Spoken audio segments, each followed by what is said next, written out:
Chris, restore some sanity. Tell us, there's been a lot this week on VAT tax cuts and support for some businesses, and to try to get us all out there spending a bit of money over the next few months. So how's that gone down in the markets, and what other economic news have you got for us?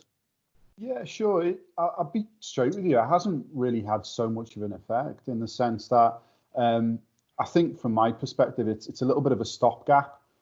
Basically, the UK government obviously looking for more visibility around what happens later in the year with the coronavirus ahead of October, and they put some measures in just to see what they can do to try and stimulate the economy.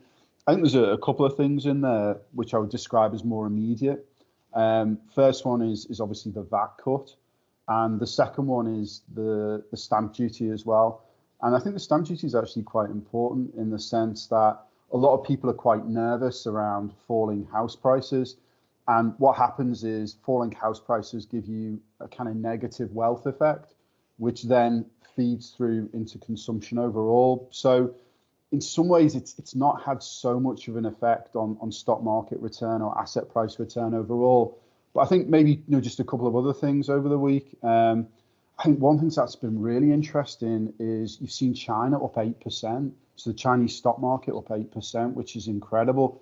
And what you're seeing there is a kind of first in, first out mentality, in the sense that China was obviously the first to experience the coronavirus.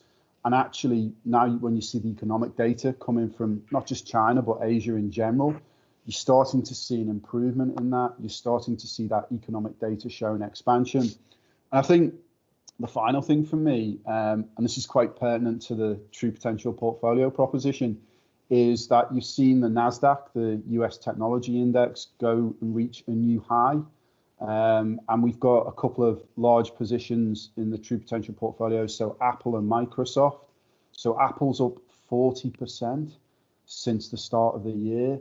Microsoft is up 35% since the start of the year, which is great. And I think for me, it just shows the resilience of those business models. It shows a new way of consuming in some ways. And I think that filters into actually what we're doing here at True Potential. Using technology with financial services overall. And we know it's been a great half year for True Potential. Mm-hmm.